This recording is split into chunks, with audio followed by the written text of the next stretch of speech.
The broadcast is now starting. All attendees are in listen-only mode. Hello, everyone, and welcome to today's AEE member webinar.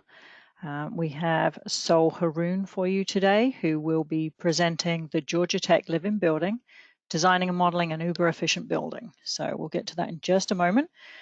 Just to go over our usual just housekeeping, if you have specific questions for Sol Haroon, our presenter today, please post those in the questions section of your control panel. We will be monitoring that throughout the webinar and answering questions as they arise. If you have a technical issue with GoToWebinar and need assistance from me, please drop that query in your chat section of your control panel. We do have 4 different polls that we will be conducting throughout this webinar today, so please be on the lookout for those and ready to respond.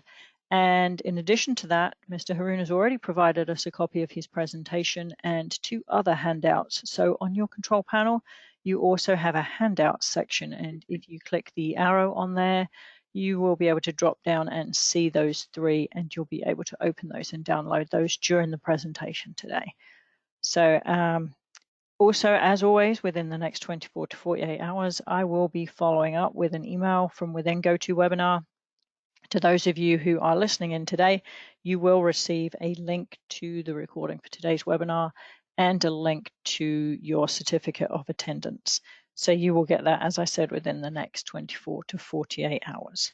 So once again, thank you everybody for tuning in today. And I will now go ahead and introduce Mr. Sol Haroon.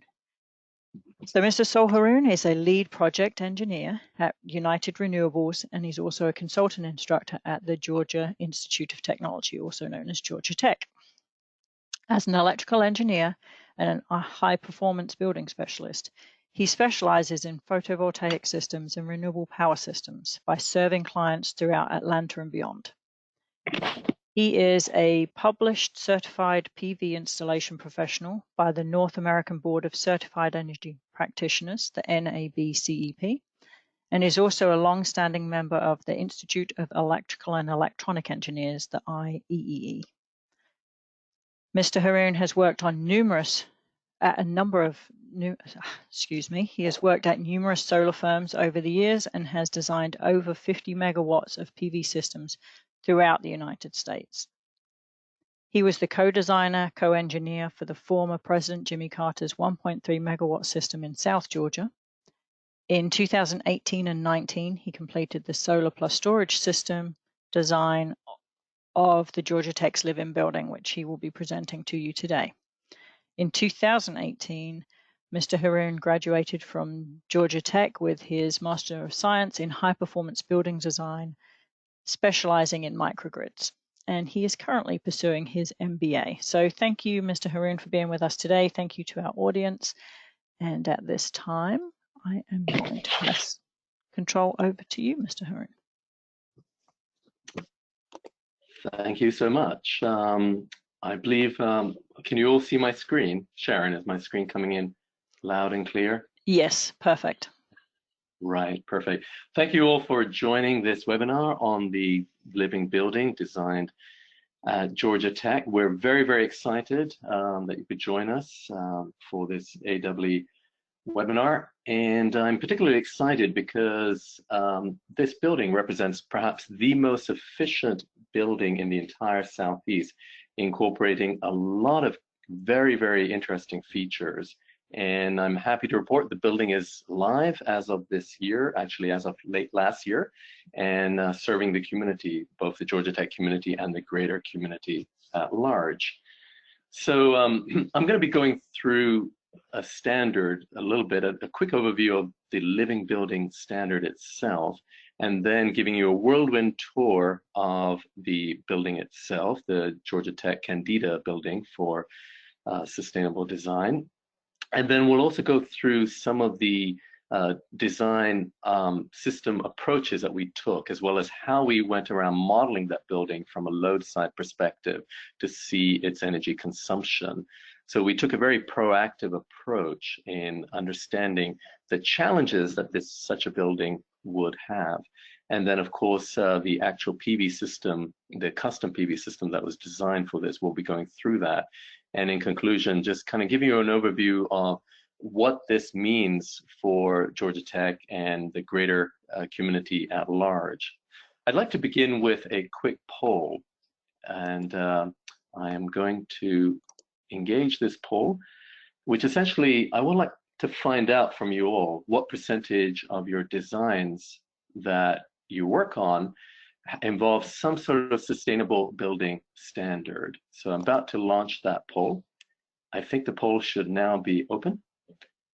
And please go in and go ahead and answer that. And I'll share the results of the poll very shortly. And also just a housekeeping thing. Yes, of course. So please feel free to share questions throughout, and I'll do my best to answer them shortly throughout the presentation. And any questions that require longer answers, I'll answer later at the end of the presentation, or perhaps even in a follow-up email.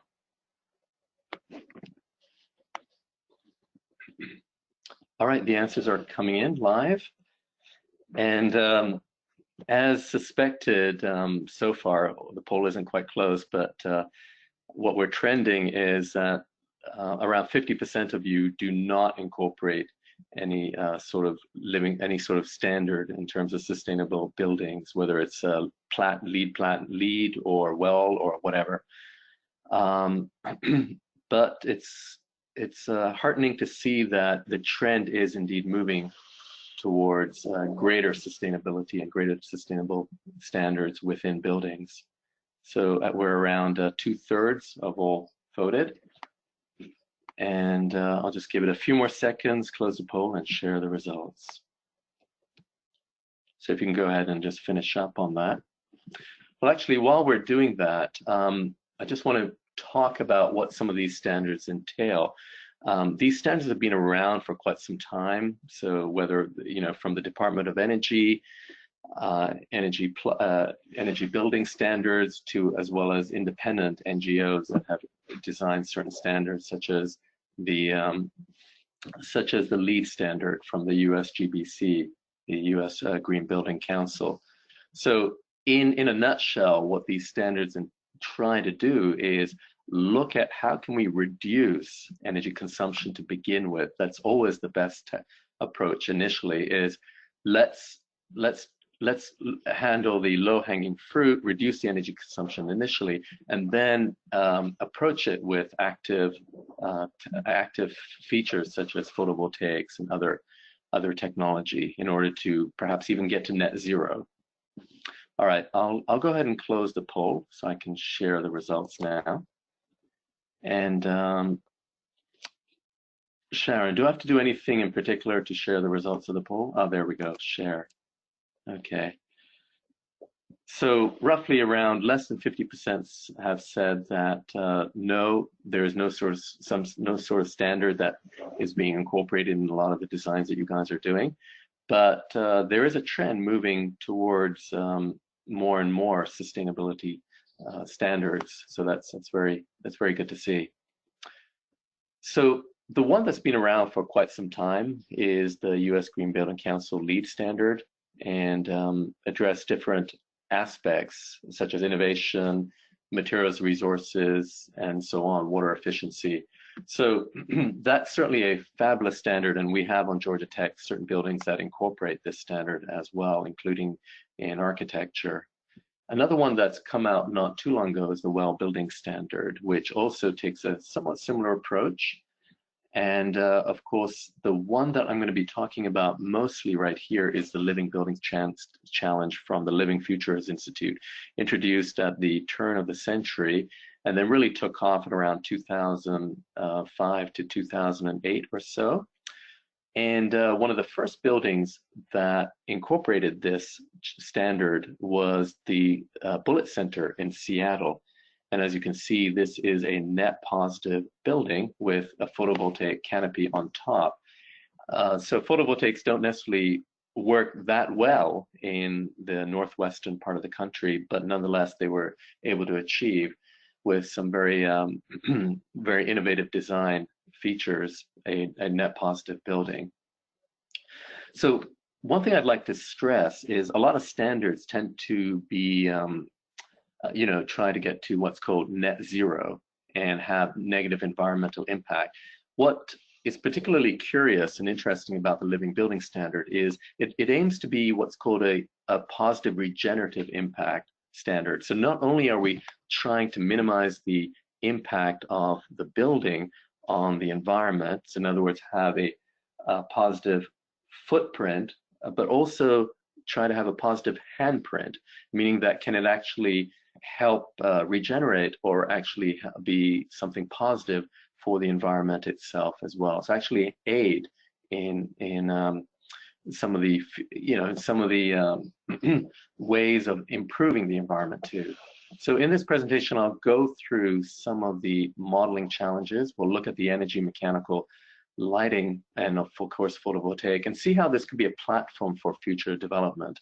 This is what the building looks like as anticipated before it was completed.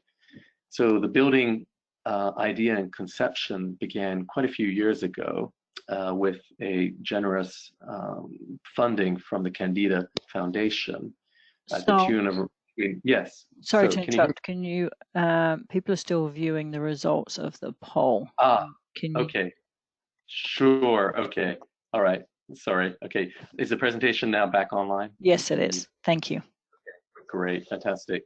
All right. So you can see this building itself right here is what it was, the anticipation of what it would look like. And again, with this sort of canopy that I've shown some time with, which you can see in on the Bullitt Center in Seattle. So it seems to be characteristic of such buildings as well. So the construction began in earnest in October 2018. And here you can see basically the skeletal infrastructure, the scaffold, the foundation, and so on being built upon. And then by January 2019, good progress had been made. By around spring, the building was certainly coming together. And around mid 2019, we already had the PV array. And at about September or fall 2019, the building had essentially completed and now open for the campus as well as for the public as well. So just a quick background on the building. If you guys have a look at the handouts, you'll see 3 handouts. One is just simply a fact sheet explaining, just giving you a quick overview of what the building aims to do. And so that should help you understand why the building was, what the targets for the building were, why, what the approach was, and what the goals are as well in order to meet this Living Building Challenge 3.1 certification. So it's a 34,000, roughly around 36,000 altogether, 35,000 conditioned space square foot building, and across 2 stories and an auditorium in a northern part of the campus.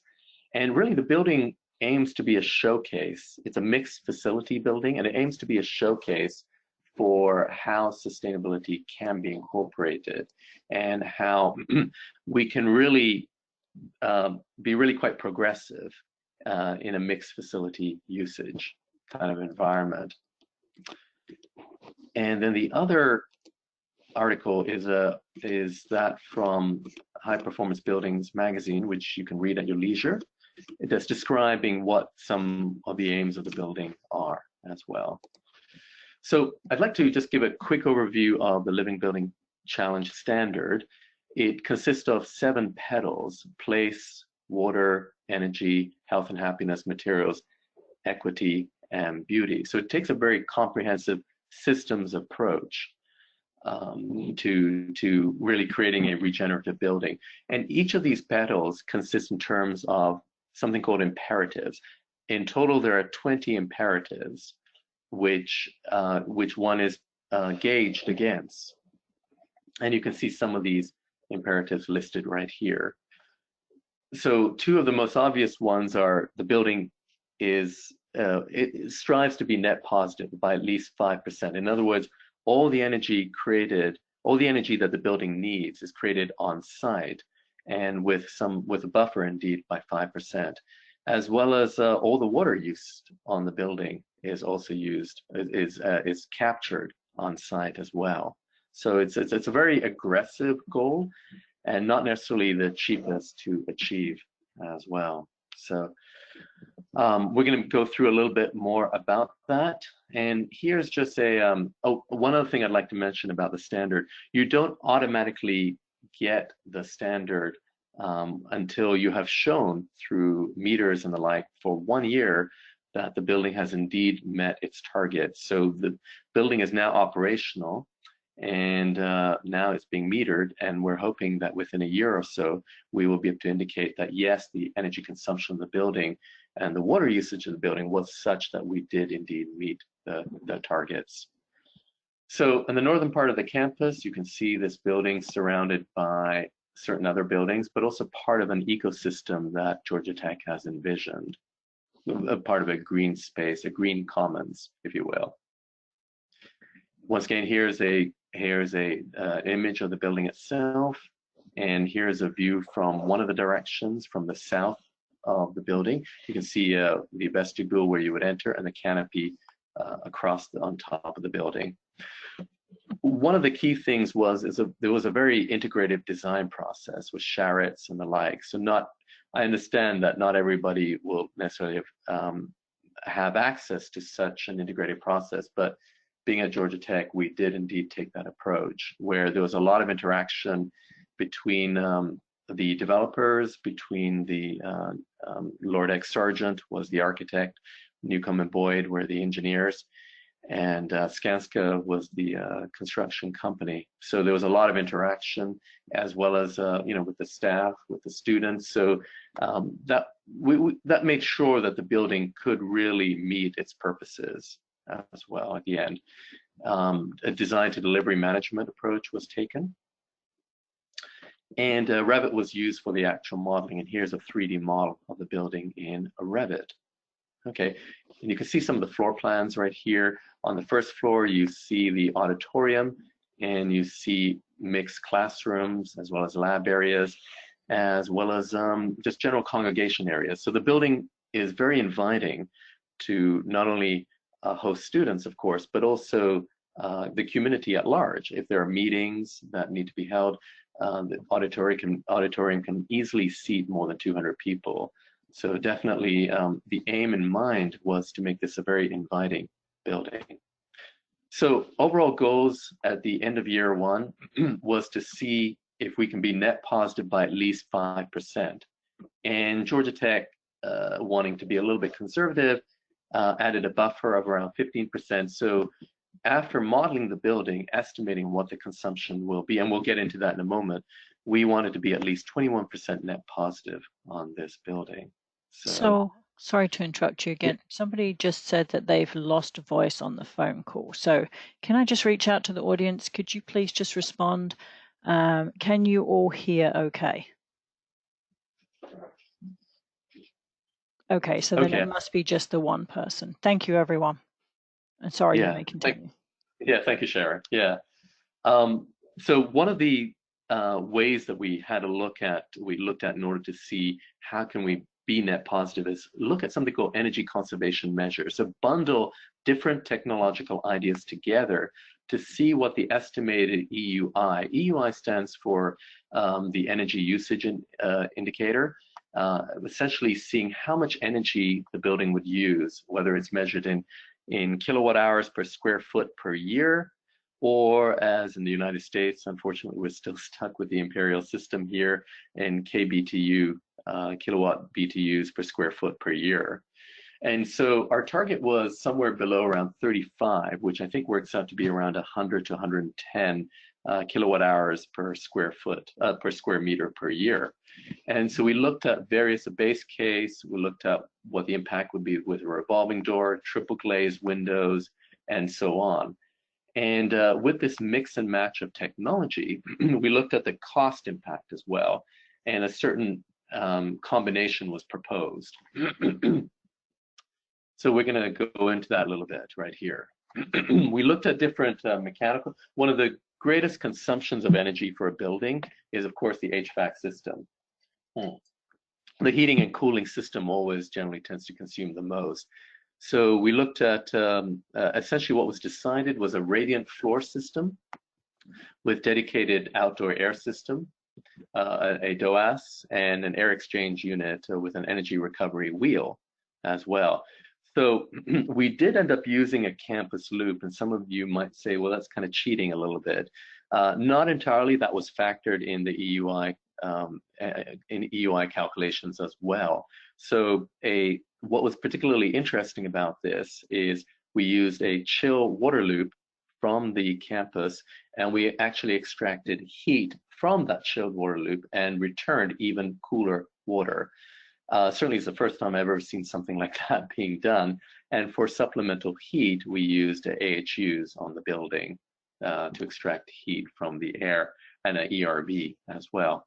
So you can see kind of a cross-sectional schematic right here in which the radiant floors are being used for heating and cooling. Now I must stress, of course, we are in a particularly challenging environment. I believe it's climate zone 3B of the 7 or 9 different climate zones in the United States in the Southeast. So not only are we blessed with great amount of heat with very hot summers, but also very humid summers as well.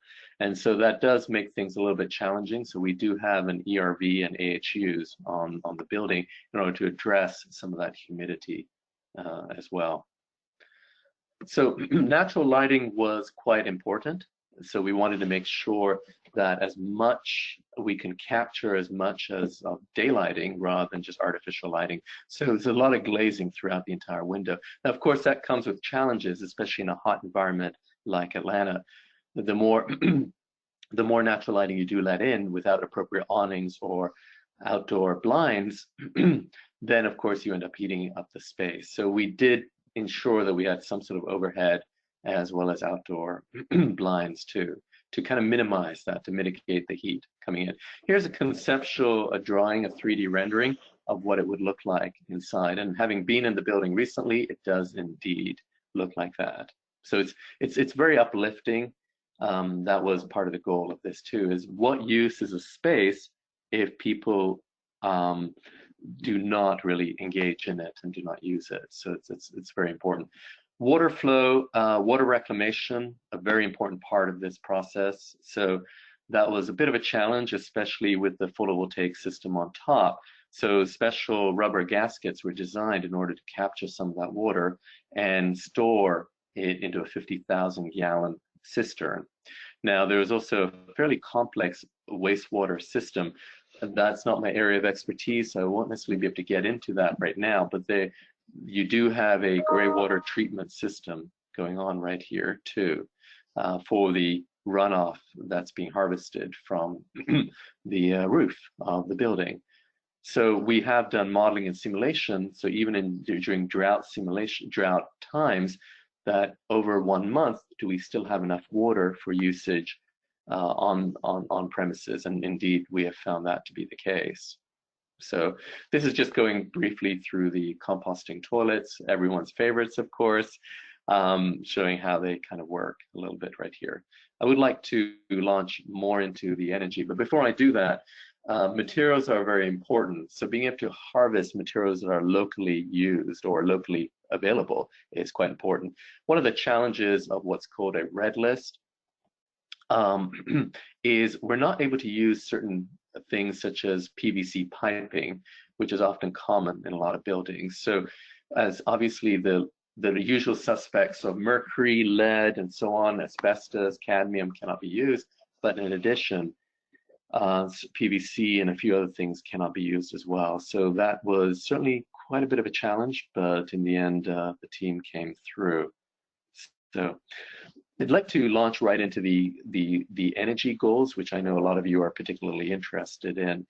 So we've developed various tools at Georgia Tech in order to model both first order modeling, second order modeling, and so on, as to what the anticipated energy consumption would be of a building. Now, this is, of course, a challenging thing at best, and perhaps some would say, somewhat BS at worst, because of course we're trying to predict the future, and with climate change and with climate model files not quite being as accurate as we had hoped them would be, it does become quite challenging. So something we've specialized in at the High Performance Building Laboratory here is risk analysis, is introducing uncertainty into the climate, into variables as well, and trying to get PDFs or probability distribution functions as to what is the likelihood that the building will meet its EUI within a certain range. And so I'll get into that in a wee bit from now. So reduced order modeling is something we've specialized in at Georgia Tech in the HPB lab. So we're able to take a building, enter all of its parameters in a very elaborate spreadsheet, which I think I can show you in a moment, something like here, and enter things such as set points, anticipated temperatures, characteristics of the buildings, what are the R values, what are the orientations, and so on, in a tool called Energy Performance Calculator developed at Georgia Tech. And we get results, which are perhaps a little bit hard to see, but the results are, let me see if I can zoom in. There we go. And not so easy to see, but basically we're able to get over the year what monthly, it does an hourly simulation, and to see what the anticipated energy consumption will be of a building like this. So, and I'll get into that a little bit more. Okay. So dynamic simulation is something that's been around for a little bit, such as a tool called Energy Plus developed at DOE, as well as Design Builder and TAS, EDSL, IES, VE, and so on. There's some fantastic tools out there to do so now. We used a front end to Energy Plus called Design Builder to do that right here after we did our reduced order modeling. So what does a simulation result really look like? What are you trying to achieve right here? You're trying to see what the consumption of the building will be over an entire year. Now, one thing I need to mention, which is really key about the Living Building Standard, is that it is a non-combustible standard. Not meaning that it won't catch on fire, but rather combustibles are not allowed at all. So there is no natural gas, no oil or anything. So everything must be powered by electricity, which can be quite challenging in some cases. However, that it is indeed the case here. And our consumption based on our modeling came in around 350 kilowatt hours per year, which is not so bad actually. And our PV production actually went all the way up to around 450 megawatt hours a year. So as you can see, in a nutshell, what you want to do is make sure your production is greater than your consumption, a very simple equation. For our tool that we've developed at Georgia Tech, the EBC tool, is it does look at the thermal envelope, of course. It does energy heat exchange calculations, thermodynamic or heat transfer modeling, to look at the envelope as you have entered it into the tool itself, and looks at convection, conduction, infiltration, all the various forms that heat could be exchanged in the envelope, because that's obviously a key thing, as well as sources of generated heat within the building envelope too.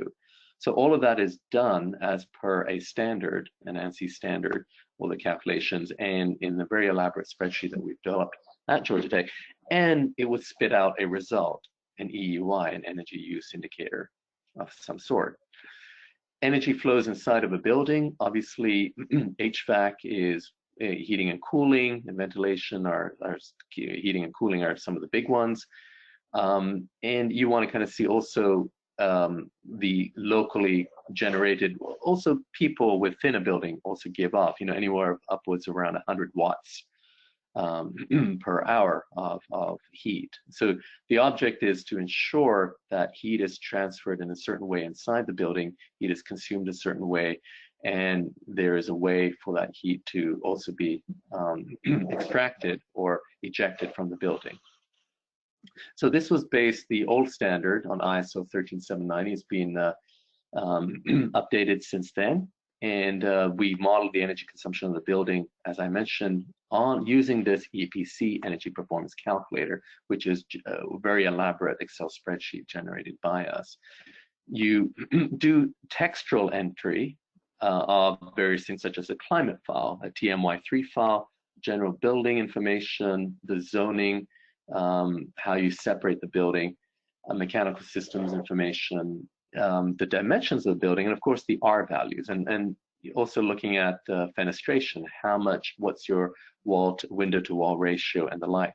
I must stress that this is not a dynamic simulation in the sense that you have multiple zones and the interaction of those zones is being taken account for an hour by basis. So it is somewhat. Yes, is there a question? Sorry, we do. We have a couple of quick questions. Sure.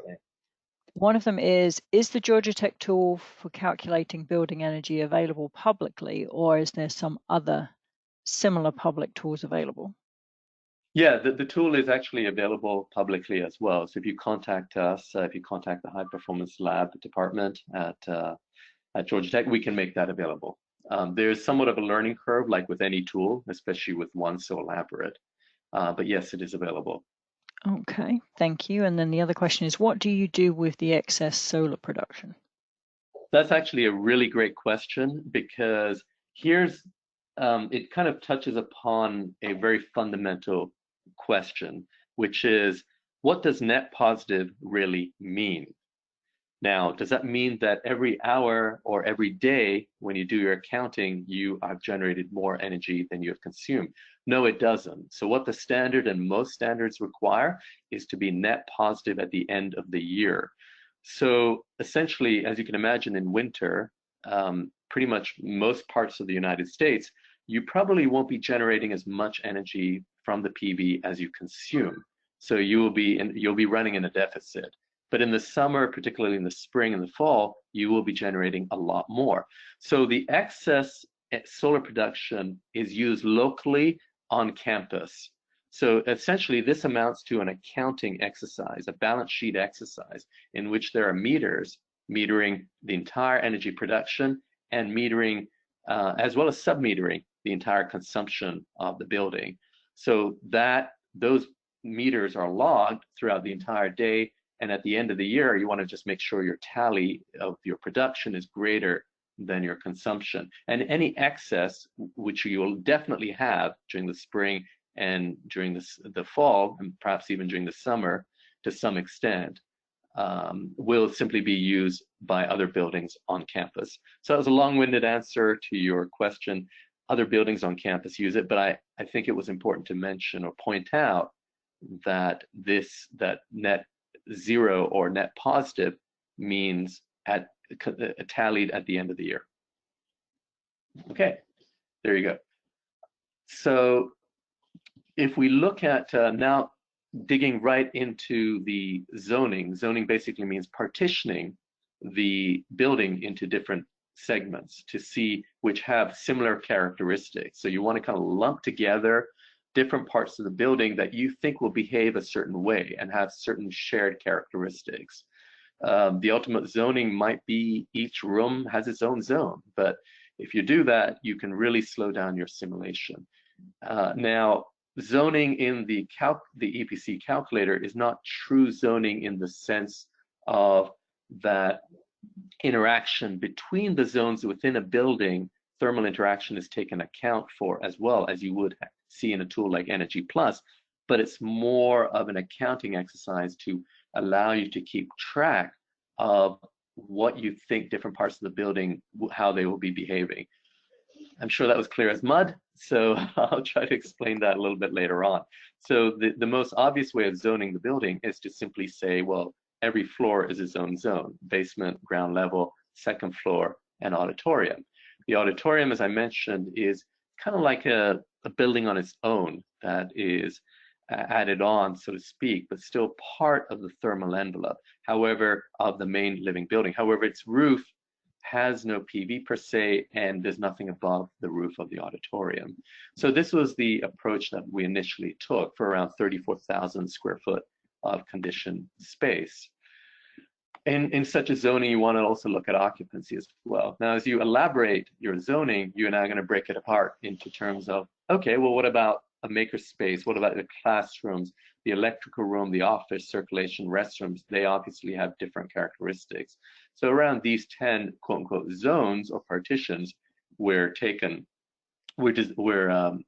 highlighted by us and put into this EBC tool, as well as into Energy Plus and Design Builder, which is a dynamic simulation tool. And you can see three of the key areas that the dynamic areas that change your behavior is, one is called occupancy. How many square feet do you have per person? What's your lighting load?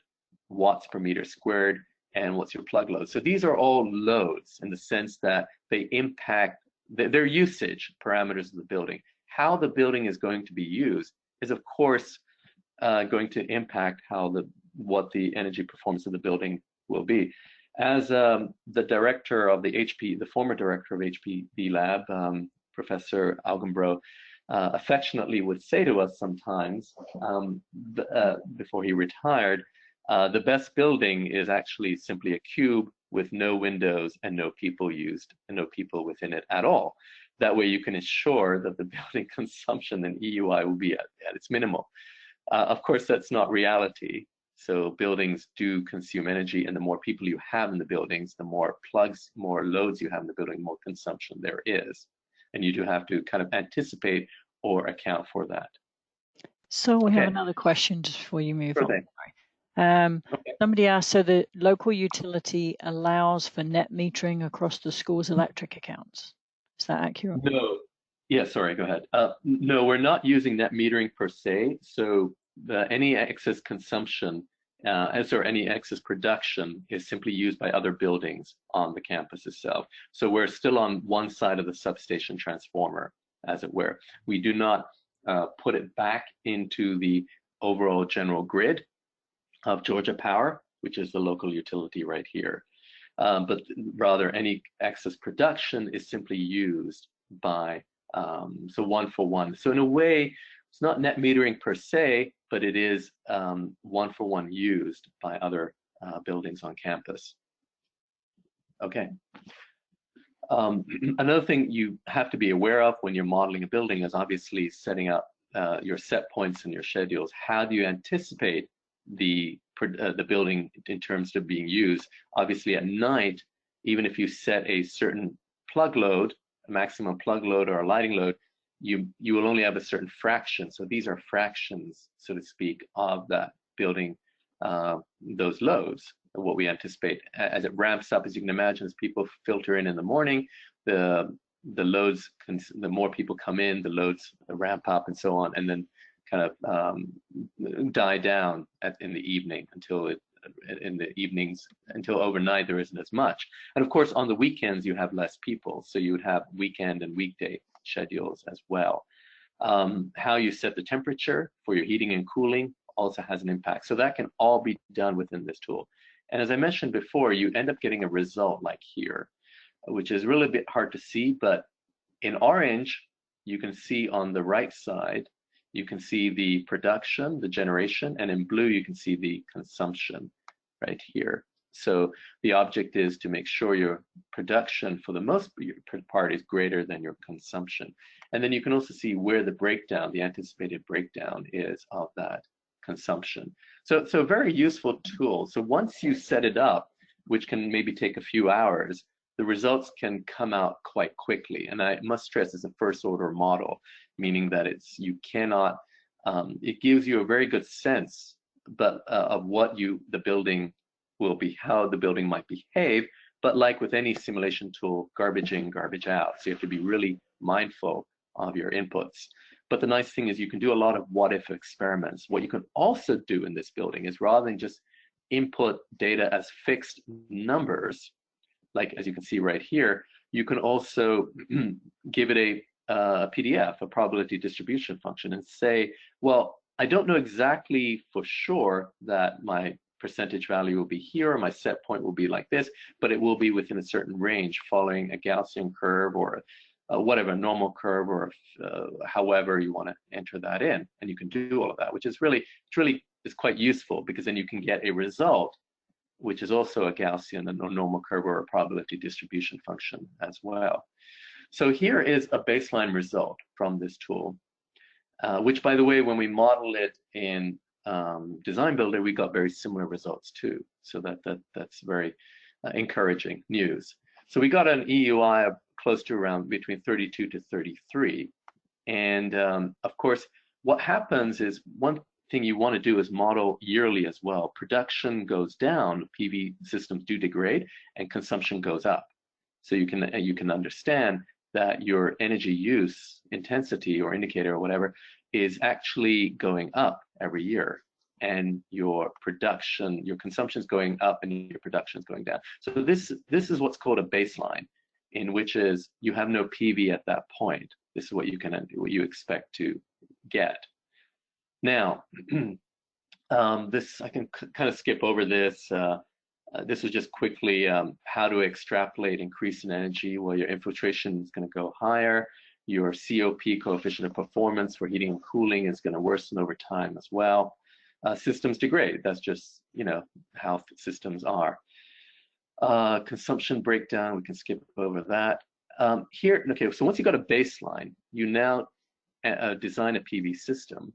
And there are a lot of tools to model PV systems out there: PVSys, System Advisor Model, Helioscope, Aurora, many other tools. And this was, with climate files and the like, trying to see what that production will be, what the generation will be. So starting at year one, we came in around 450 megawatt hours. That's a net positive by 38%, which is quite encouraging. And then year 25, you're down to 112%. Now, these are with deterministic numbers. Real life is not deterministic, though. So we also model it with probability distribution functions as well. Here's just a quick PV system, what it would look like, and that's essentially how this behaves right here too. You've got solar panels, inverters, production meter, load center. Now, we do have a storage system here as well. We use, by the way, just quickly, sun power modules, which are some of the most efficient ones out there. And their degradation is quite low. So we're very content with these particular modules. We did add a storage system, which wasn't particularly large, but can just handle some very minor lighting and stuff like that. So this is more of a kind of a lead-in for future. It's more of a hook, so that we can expand if necessary, if we want to do that. So it's not a very it's under 100 kilowatt hours. Now, here's what the PV results ended up being. With year one, we have around net positive 37%, and year 25 of around 12% within the very same tool. So we can also model PV within that tool, in addition to using external tools like PVSys. Okay, so this is a curve you guys can anticipate, is your production goes down every year, and your load, or your consumption, goes up, and at some point you're going to cross. What was, so we modeled up to 25 years, and the crossing still did not occur. What was very interesting is when we modeled with statistical numbers, with probability distribution functions, that intersection happened closer to around year 20 or so. And this is basically with UQ, uncertainty quantification. And a bit of a difficult chart to read right here, but it's in your handout, so you can look at that. So essentially, we were still net positive in year one, but instead of a high number, that dropped to, with around 95% uncertainty quantification, to, and I'm trying to remember right here, is around 29%. Or if you want to be particularly aggressive, at around 19%, so 20% at year one. So we're still well above the 5%. And for the, we're certainly going to run out of time, so I won't be going into the uncertainty quantification, which is quite elaborate in itself. But you can do sensitivity analysis as well. So here's essentially in something like this, essentially what you do end up getting is you want to see what are you sensitive to when you enter those probability distribution functions. And if you vary, sorry about this, there's an Amber Alert going on right here in Georgia. So you can see what things you could be sensitive to. And as you tweak the different parameters, as you vary, and perhaps if you widen the COP, what you think the range will be, things will shift up and down. So this can be useful to see based on your input parameters how the building will behave, how your EUI will result in. So this was a design builder model, and we won't be getting into that for this conversation right here, but we did get similar results out of this too. So now it takes a lot longer to design an Energy Plus model, but you can do various experiments with that, which can be very interesting and revealing. So in short, we definitely anticipate meeting our goals, and the building has been operating seems pretty positive right now, and we are, basically 37% net positive using deterministic numbers, and 12% after year 5, and we're around 29% when we do uncertainty quantification using the particular set of probability distribution functions for your HVAC, for your PV production, for your set points, for even your usage, lighting loads, the people load, and so on. And that drops to around 29%. And actually, it was even 4% after year 25. So that actually was very encouraging.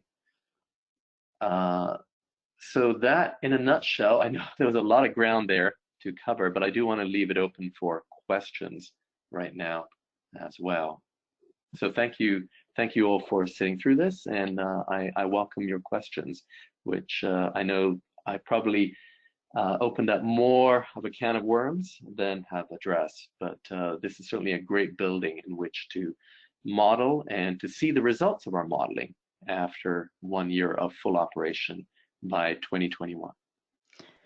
Okay, so and you may have just answered this one. It says, is post-occupancy evaluation done for this facility so far? We have just started that, yes. So basically to see if the numbers we expected in terms of occupancy match what we're actually seeing out there right now. So that is underway. So correct. Okay. HVAC systems typically can lose up to 6% per year. How can the EUI increase? Are you figuring in ongoing commissioning to keep the system up to maximum efficiency?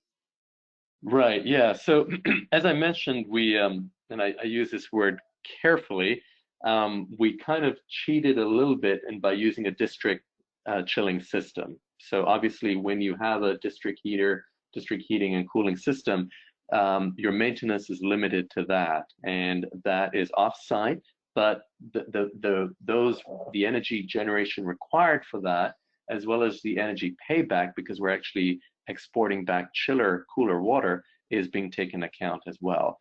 So yes, various factors are being used. I don't know exactly what they are necessarily, but in order to account for a certain amount of degradation of that, which in the first order modeling, we just simply represent as a reduction in COP, the coefficient of performance. Okay, cool. This one is a question for me, but I'll go ahead and address it very quickly. It says, a very helpful presentation. How can we watch it again? So to those of you listening in, if you were not on at the very beginning, just to remind you, you will receive a follow-up email in the next 24 to 48 hours with a link to the recording of today's webinar. So please feel free to watch it again at your leisure. Also, there are 3 handouts in the handouts section of your GoToWebinar control panel.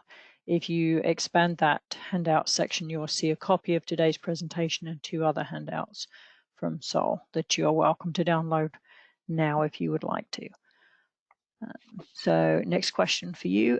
For water heating, what technology have you used? Right. So we haven't really used anything in particular beyond just the heat recovery. so a heat pump system for the water heating. Now, I believe there is a shower on facility, but we don't anticipate using much hot water. But of course, so it's not instant on hot water. It is basically just heat recovery in a tank. So it's not the most elaborate system per se, but at the same time, we don't anticipate too much hot water usage since there isn't a fully catered kitchen and the like, catering kitchen on site. Okay, next one. Did you consider installing battery storage? Yes, yes. So we actually have installed a small 70 kilowatt hour battery system on site, which for those in the know is actually quite small. Like I myself in my own house have a 36 kilowatt hour battery storage. So that was more of a hook in order to, first of all, some sort of battery storage was beneficial as required on the living building standard, or at least it gives you more points as such. But it was more just to ensure certain lights are on. But when you have far greater consumption, there isn't really too much you can do with a less than 100 kilowatt hour. You almost need like a 1 megawatt hour battery storage system. So that is installed in the electrical room on site itself. But I'll be honest with you, it does not do very much at this point beyond just keep certain fans on and certain lights on in the case of a grid loss. But sorry, just to a further development to that question, the anticipation might be to actually design in a real microgrid in the future. So I don't know entirely about where that is going to go, at which case certainly there are the hooks there in order to expand a proper battery system. Thank you. Next question is, did utility organizations provide incentives for the building's energy efficiency programs? Sorry, could you repeat that question? Did utility organizations provide incentives for the building's energy efficiency programs? Not as far as I know. Okay. Yeah. Is Georgia Tech taking advantage of the tax deduction under IRC 179D? So are you talking about the ITC for solar tax credit, what used to be 30% down to 26% itself? This becomes an interesting question because Georgia Tech is a public utility, a public institution, I should say, a public university. So not being an accountant, I don't know exactly how that pans out. Okay. How are maintenance costs figured in? Doesn't a building like this need more preventative maintenance? Not necessarily, especially since we do have a district heater and cooler that district chilling system, I should say. That maintenance is centralized and shared amongst many different buildings on campus.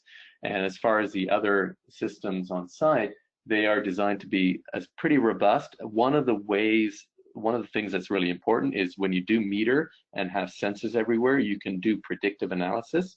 So you can go in and hopefully anticipate problems before they arise. So as we know in the chain of command, the earlier you catch a problem, the cheaper it will be to kind of resolve that. So we'll see how that pans out now that the building is operational. And unfortunately, just to interrupt, sorry, the director, Shan Aurora, the newly appointed director of the Living Building, could not be here today, but I will certainly follow up with that question with him. Thank you.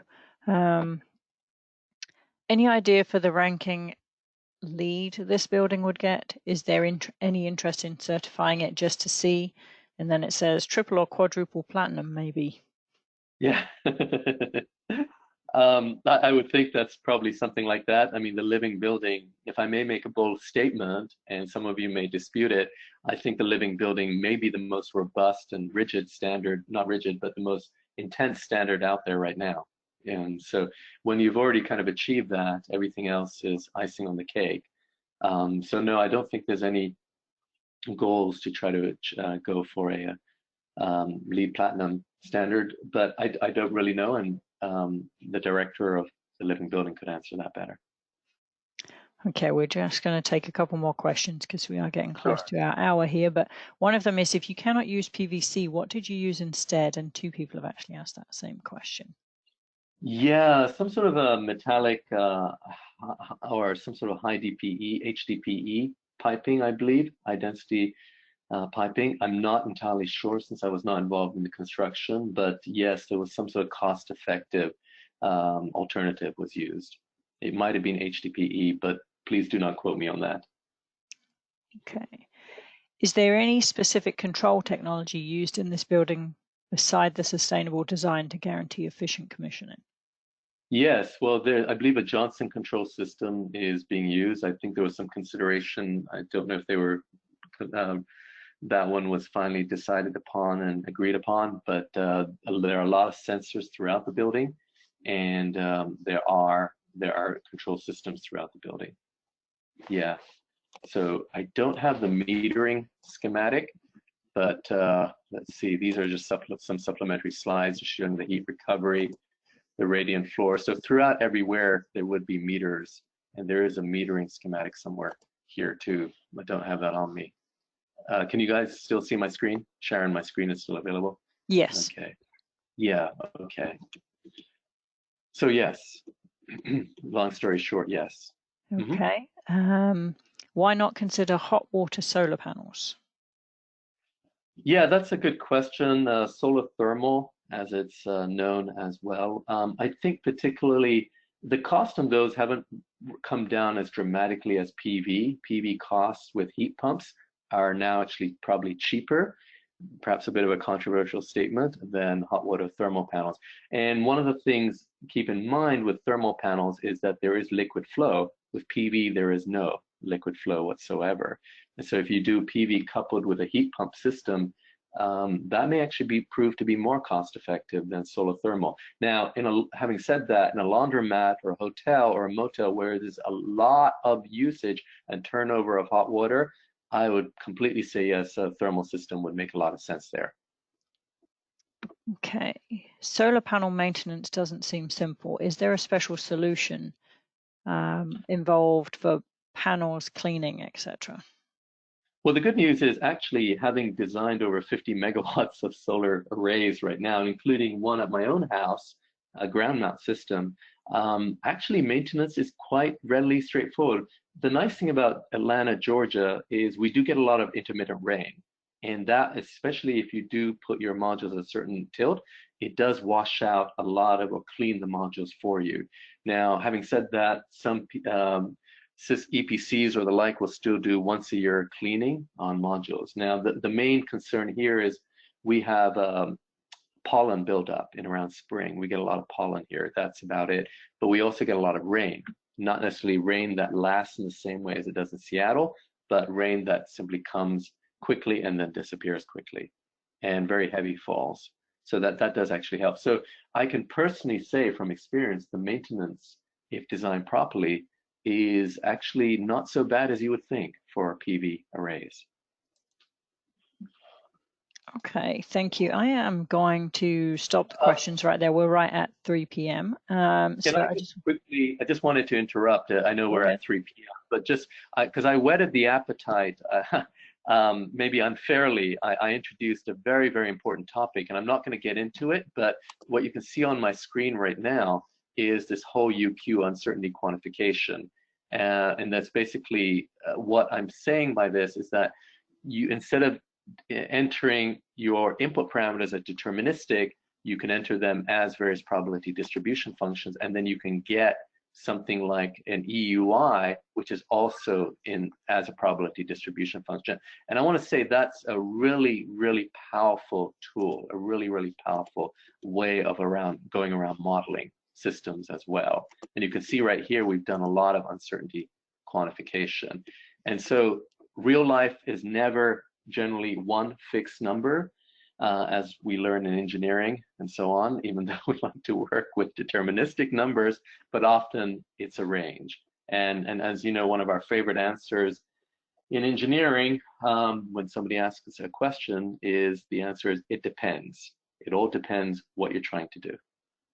So yes, I'll leave it at that. And Sharon, thank you so much. And thank you all for attending this presentation. I hope I've whetted your appetite for what is a lot more things that you can do in modeling and integrating PV and the living building standard. And I hope you all come and visit us on campus here in Atlanta, Georgia. Well, thank you very much. Just to finish out today, first of all, obviously, thank you everyone for tuning in. If we did not have time to address your questions, I do apologize.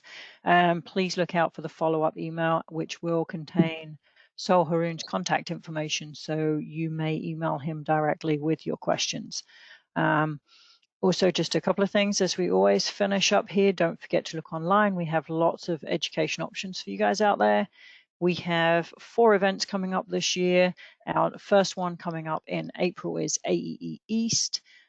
These events are also all available online, and the earlier you register, the better deal you get. So please take a look at those. Our next AEE member webinar will take place next week on Tuesday, and that is with Mr. Eric Oliver, who is the founder of Earthwide LLC, and he will be presenting Chillers 101. So once again, thank you everybody for tuning in this afternoon. A special thank you to you, Sol, for your presentation, your time and expertise today. And on that note, thank you everyone. Goodbye and see you next time.